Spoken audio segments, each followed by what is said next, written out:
something a little less complex. At least I know we spent a lot of time just throughout our careers and obviously talking about for sake of argument, like the weeds of training, of intensity, of how to, spark growth or spark strength. And it's funny because I actually started thinking about all this after the Jeff Nippert stuff, and just the messaging that was going back and forth between the hardcore gym bros, the rich pianas, the 5%ers, tattoos, and fucking look like they're Hell's Angels running around in the gym, and like the little like bulbous looking guys, the guys who are like maybe not as genetically, uh, you know, Endowed. gifted, endowed, but really started to learn and understand how to maximize their capacity. Like for instance, like a Yi, like I told him the other day, I'm like, dude, like you are really smart and you've been able to apply your intelligence and what you know in your craft with intensity to almost like outwork or outpace the genetic gift bag you were given. So with that being said, there's a division and the line kind of keeps moving. I think it's interesting because I actually am probably, it kind of feels like politics. I'm probably starting to feel a bit more like some of the bros where I'm like, all right, like I'm kind of done talking about the science, like, because a lot of you people that are keep quoting science Yeah. are small. Like you're fucking small. Like you're little. Like I don't want to, like you're using science as a scapegoat to go, well, I don't have to train as hard or train as intensely. And that's not what its implementation was ever designed for. Yeah. So I definitely agree. And it is funny because I have felt the same like pendulum swing in my own like philosophy and ideology around training. I think a big part of it is because you spend so much time arguing against people who build their own training ideology on like training to failure, beyond failure. Like you spend so much time arguing against those people, telling them that they're wrong, which they are wrong. Like you don't have to train beyond failure. You don't have to do a single set per body part per, week to be able to get maximum muscle growth. Like those things are not true from like a scientific, but also legitimately just like a logical, pragmatic level. Like if you take 2 seconds to think about it, it's like, okay, does a 120-pound female need to do more than a single set of leg press to failure per week to grow her legs? Probably. Probably. Just think about these things, right? Just think about like the magnitude of stimulus that someone can create and just apply that to rationality and rational thinking. But again, you spend so much time trying to be on like one side of this like antagonistic back and forth that you kind of like dig a hole that you find that's hard to get out of later, where you're then kind of grouping yourself in with like what you said, like the science bros, where they're almost as wrong in a lot of ways as like the train to failure, beyond failure bros. It's like, fuck, man, like we just need to find a middle ground where it's like, yeah, maybe training beyond failure, doing rest pause sets and, 3 sets per workout probably isn't the best thing for all people. However, training to 4 reps in reserve and, titrating things up by 0.25% for 16 weeks straight without changing any exercises is probably not the best thing either. Like maybe we can find some middle ground here where there's the ability to train to failure strategically. There's the ability to add variation in strategically. There's the ability to, stay away from failure and figure out when you can actually pull back and when it is okay to like train, quote unquote, like a little bitch. And like those things are good, right? Like you need to understand when it is appropriate to apply different ideologies to your own training. And I think that that's where so many people just, they get caught in these ruts. And I found myself there too. And I'm sure that you probably have as well, where like, again, that one side is so wrong that you almost have to start there because you're like, well, you're going to get people hurt. So like, you're so wrong and you're so annoying that we just have to like go for you first. However, once that side has been completely disarmed and completely invalidated, which they have been at this point, then you turn your attention back to, all right, the like high volume, 4 reps in reserve all the time, bro. It's like, we need something a little bit better here as well, because that clearly is not going to fly. Just for the people who want to train hard, like that's just, it's not passable. Like it's not possible for people to leave 4 reps in reserve on fucking dumbbell lateral raises. or lat pull down. It's like, come on, man. Like, that's just not, it's not realistic, right? So let's figure out something that is more sustainable, not just physically, but also like psychologically. Like, people just want to be able to push hard sometimes, like to get that shit out. So let them do it on safe movements. Like, just build that into your own philosophy. It's pretty simple. But yeah, like going back to what you're saying, I do think that a lot of it comes down to like the scientific aspect. It's not that the science is wrong. It's just that science can be misinterpreted or misread in a lot of ways. And sometimes those ways are not actually super like aligned with what logic would dictate, and also not super like replicable either over time. So you'll see a lot of like single studies that will say training 8 reps short of failure is the same as training all the way to failure. It's like, clearly that's wrong. You know what I mean? Like, clearly that's not right. Just take 2 seconds to think about this, right? And I hate to use that line of thinking and that like rationality, like, just think about this, because it doesn't sound very scientific or legit. But really, if something seems and sounds fucking absurd and crazy, just question it for 2 more seconds and be like, is this something that we can replicate on a large scale, right? Or is this something that was done on detrained older adults that have never stepped foot in the gym, that are going from low protein diet to high protein diet throughout this course as well? It's like, well, maybe I can see it, right? Or someone who's going from like natty to enhanced. Again, maybe I can see it if you're training 8 reps in reserve while enhanced. Sure. Yeah. You can do some fucking damage just going in and looking at weights. But there is a gigantic space for people who are willing to just look at a problem and be like, all right, does this seem legit? Does this seem like what I should be doing? If I just say it out loud, does it seem retarded? Or does it seem like something that would actually make long-term sense?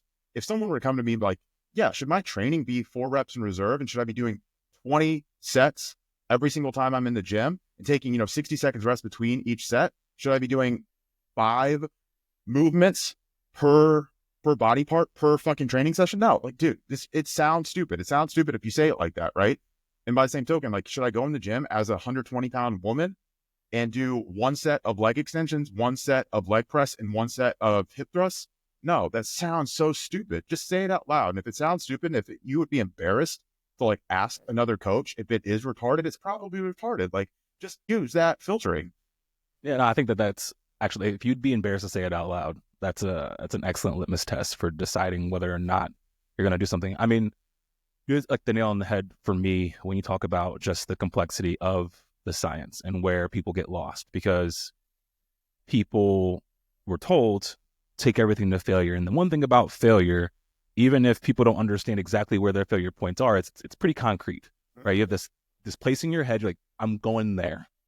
But we've been doing this for 4+ years now, and I can't tell you how many times I get questions from people who go, I don't even know what like 4 reps in reserve feels like. I'm like, I just want you to be conservative. I want you to be far enough away from failure. I'm using quote unquote science to guide your margins. Please do not overthink this. But what happens is they all overthink it. And we've talked about this before when I talk about, hey, like maybe we need to remove some complexity, even if we want them to grow into it. But then how do you start to implement things? And when you start to implement things, when do you feel like a person is comfortable enough to start learning things that might complicate their understanding of their own training? Because obviously you understand that growing patch should make them better once they truly understand, like, hey, this is what 1, 2, 3 reps in reserve feels like. This is what an actual 9 RPE feels like. But like you said, though, am I slowing them down by giving them this quote unquote science too early versus saying, hey, like, I want you to be a little shy of failure on this and leaving it like natural language, right? Like, let's say, take it till you can't move the weight anymore at all. Especially when you talk about untrained or very young, at least in like gym age athletes or people that are just trying to get fitter. And so it is interesting because you mentioned like the 1 set stuff. Like, I'm actually going to stitch this. I love Jeff Niffert's stuff. I know we mentioned him twice, but he has inspired a lot of this conversation because he is strong and he is knowledgeable and he applies it and even speaks about it and teaches it very well. And then also there are parts of his content where I'm like, if the wrong people, which a lot of people are the wrong people, see this, they are going to bastardize it and it's not going to work well. And I know because that's who messages me on, when I say, hey, do this, and I get 4 or 5 guys going, well, no, but like, you should be doing this because of X, Y, and Z. I'm like, you're smaller than me. I got it. That's all I want to say back. Like, you're smaller than me. Like, just give me a second here, right? But obviously you don't respond that way either Yeah. way. But as much as that is just a really, really poor litmus test for knowledge, there is something to be said about someone who has been able to get more out of their like genetic ability and preconditions. Maybe just listen to them a little bit more, right? Like Chris, obviously you have like good genetics for muscle building and staying lean, right? Same thing for me. I would say maybe not even for muscle building because I'm so naturally lean, but I've been able to like build up enough muscle to where now my body is just maintaining it extremely well. So like that's another thing, right? Like how much did you actually get out of what you were given? Like that's a much better litmus test for how big someone is or how small someone is. So I could look at someone who's like 180 pounds, like let's just say like a nipper, right? Clearly that motherfucker has done a lot with what he has. Same He's thing, maximized right? his shit. Same thing with Yi. I'll say this over and over and over again. Like Yi has, I hate to say it, has much less to work with genetically than like I do or you do. But Yi has maximized it in a way that like, I mean, approaching what you and I have been able to do, right? Like granted, Yi will probably never be like an 800-pound deadlifter like I was, like 500-pound bencher, but he's a strong motherfucker and he's been able to put on a lot of strength and a lot of muscle with what he was given. And he can't change what he was given. He can only work with it. So like, I think that that's a much better way of framing and thinking about like, okay, who should I be listening to? Who should I be taking advice from? But it's not always easy to understand like where that person started. You can't just understand that from looking at them. So there is like an easy, I guess, almost like heuristic for writing people off if they look worse than you. However, it is at least to like a very simplistic degree, it is not wrong to say that if someone is smaller than you, weaker than you, and looks worse than you probably are doing something better than they are. And they should at least not have the confidence to like slide in your DMs and be like, you're wrong about this. Like they should at least maybe question themselves for 2 seconds, be like, this person's stronger than me, more muscular than me, looks better than me.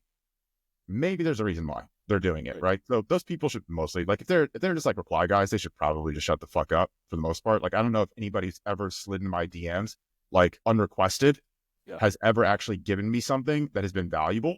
So like just anybody listening to this, don't slide in my DMs and try and critique my shit because you're most likely going to be talking into the void. But like there's something to be said about like understanding who you should be taking advice from. And then also understanding like what the motivations are for people putting stuff out there, like what we were just talking about. A lot of what I have been previously harping on for such a long time was framed in a way that was discrediting people on one side. And I had to say it in that specific way, which almost like inadvertently aligned me with like the high volume 4RIR like crew, even though that wasn't my thinking either. But it was like, well, we're both on the same side here. So like, let's just align temporarily. We'll be allies for a moment. Temporary allies. Yeah, before we turn on each other. Let's fuck this person up. Let's get them out of the equation and then we'll focus on each other, right? But now that I do feel like the high intensity train to failure, all those fuckers are like 100%. Mostly out. Yeah, they're mostly out of the equation, or they're like, dead. But like now I do think it's a good opportunity for us to shift back and be like, okay, is there something to be said about the strategic use of failure, even within like the framework of what would be considered to be like, scientifically based, right? Like not only failure, but also like fun variation. Yeah, like doing things for the sake of them being fun, not for the sake of them being optimized.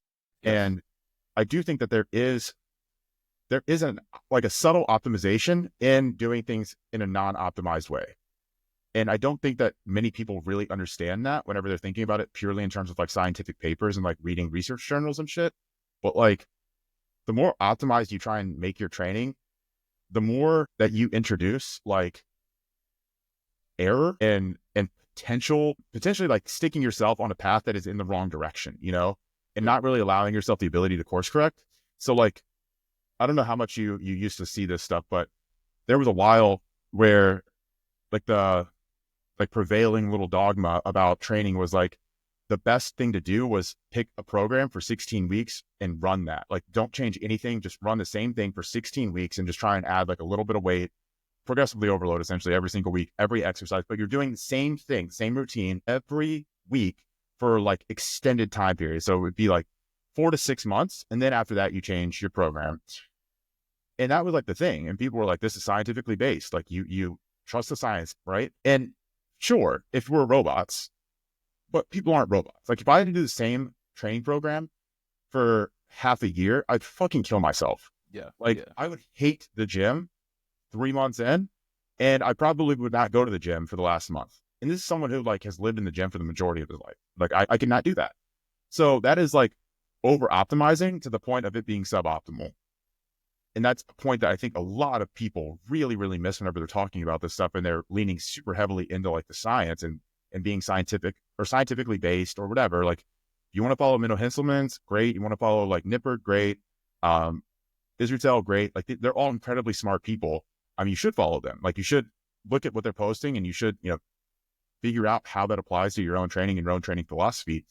Also understand that they have a status, they have a reputation that at this point they're very entrenched on. I would almost bet that if you were to ask any of them their views in private, like, hey, do your views and like your stances on training and nutrition and all of these things, do they perfectly align with all the stuff that you post now? They'd probably be like, no. I post this shit because I know that like all my followers believe this stuff because that's what I've been putting out for years. But like I've changed my views. That would not shock me one bit. And if you've seen like Mike train, he's intense. Like he's not in there like, yes, he trains hard as fuck. He trains hard as shit. He's just also really smart. And then even I think that like Nippert has done a really good job of bridging that gap, right? He's actually got a couple parallel like pieces of content that speak about like, hey, bro versus science guy, what happens if they do X, Y, and Z for so long? And he will admit like, hey, yeah, I think the science guy might make a little bit more progress, but I think for the most part, it'd be negligible. I think where the big benefit comes from is like longevity and injury prevention and so on. It's like, it's a lot more of a rational approach, not like something is so much better than something else, which is also like, again, like the piece that I was referring to a little earlier. It's like a time piece. Hey, you do not need to train for an hour, 2 hours a day, which I'm like, everyone can agree.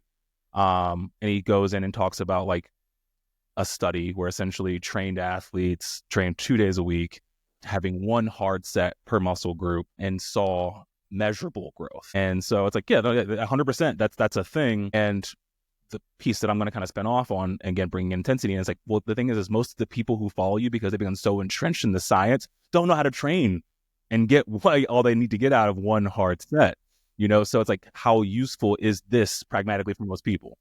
No, 100%. And I'm glad that you brought this up because going back to Mike, so he trains like if you actually watch his training, he trains fucking hard.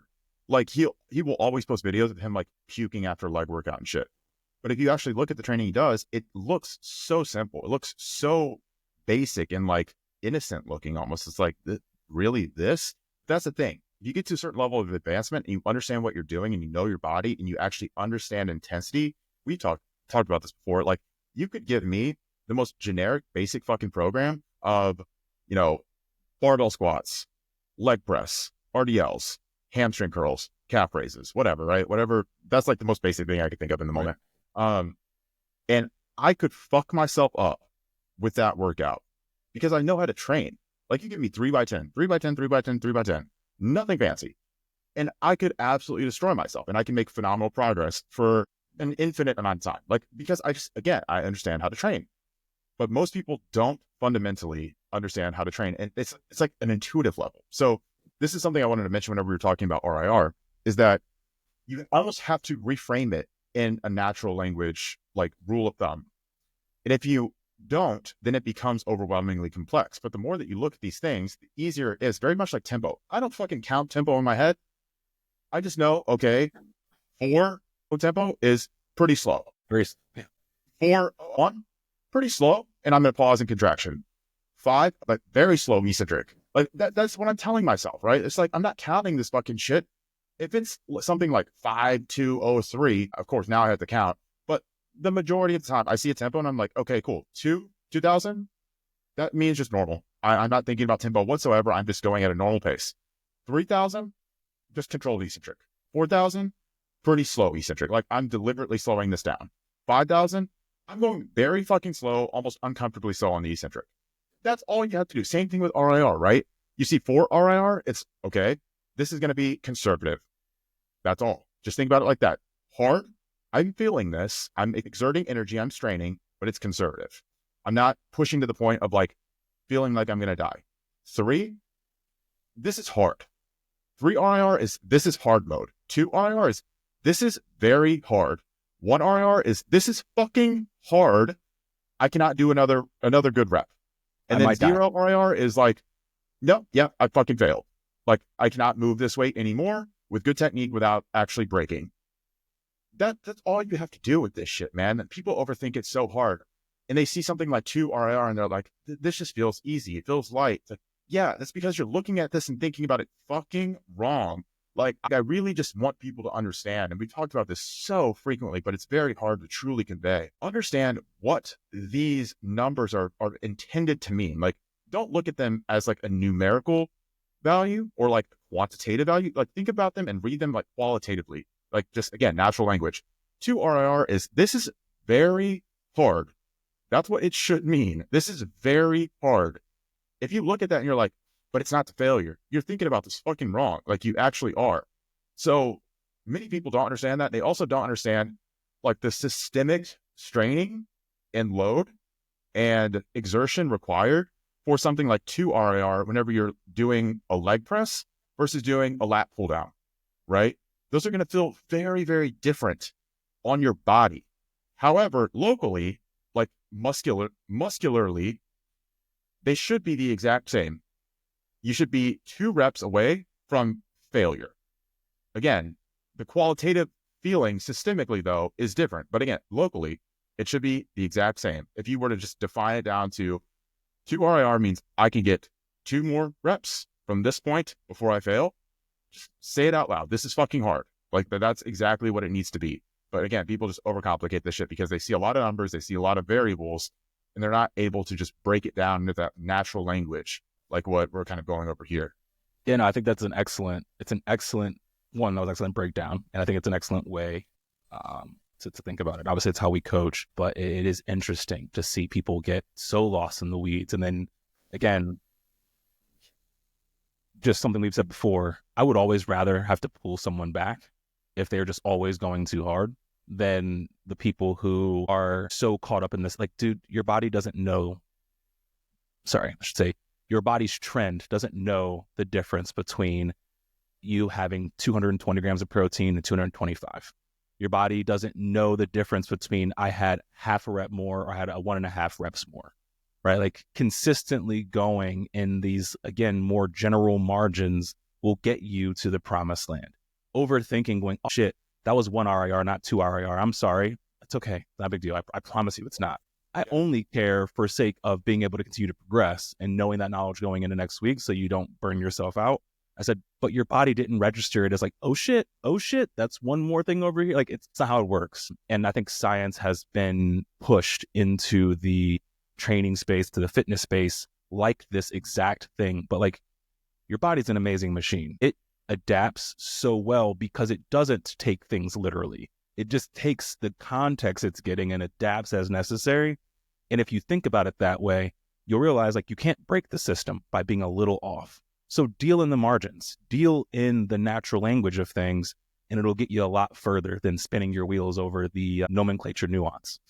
Your body is an equilibrium machine. It always tries to find that homeostasis, no matter what you do to it. And it's fucking phenomenal at finding homeostasis, right? That's why your internal body temperature, always around 98.6, always right around that. And if you think about that for a second, that's fucking crazy. Like, it's insane that no matter what is happening, internally, externally, your body's always right around that 98.6 level, because that means your body can adapt to pretty much fucking anything in order to keep its internals working optimally. Again, pretty fucking crazy. That also means that you going 1 rep short of failure versus 2 reps short of failure, bro, it's not going to fucking do anything. Your body doesn't know. It does not know. All it knows is that over time, again, long trends, things are getting a little bit harder, that means I have to adapt. That means I have to find a different homeostatic point, which is a little bit higher than what I'm at right now. That's literally, your body knows signals. It knows signals, and it knows accumulation of signals, cumulative signals, right? That's the only way that it can work. It's not just it's taking in this completely arbitrary mechanical signal of 1 versus 2 RIR. No, your body doesn't read things like that. It just knows signaling. That's all that's happening internally. But these things, they happen over long periods of time. So people that just get so caught up in the weeds of like what RIR or what the volume or like what tempo, like what these things are actually supposed to mean or be defined by, they're really missing like the mark. Because what ultimately you should be thinking about, right? Like if your program is defined as, let's say, like 6 weeks, first week should be baseline setting. Start relatively conservative across the board, get a good understanding of how your body is responding, where your strength levels are at, all of these things. Next week, add a little bit of weight. That's all you have to do, and just try and match the reps that you did the previous week. Third week, do the same thing. Add a little bit of weight, try and match the reps that you did the previous week. If you do just that, you will literally be marching closer to failure, provided everything else is staying the same. You'll be marching closer to failure every single week on those movements.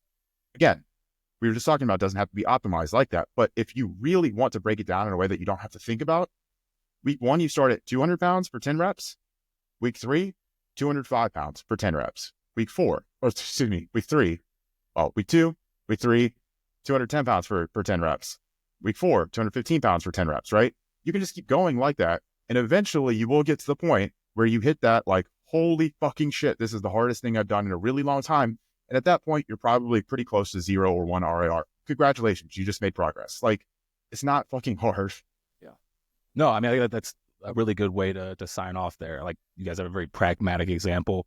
And also, I think I'll cap it with, it's just sending, like Bryce said, sending the right signals. Yeah. Sending the right signals, intelligent intensity, it will get you very, very far. You don't need to overcomplicate it. Don't be an asshole. Send the right signals, and you will see the progress you want to see. 100%. Stop.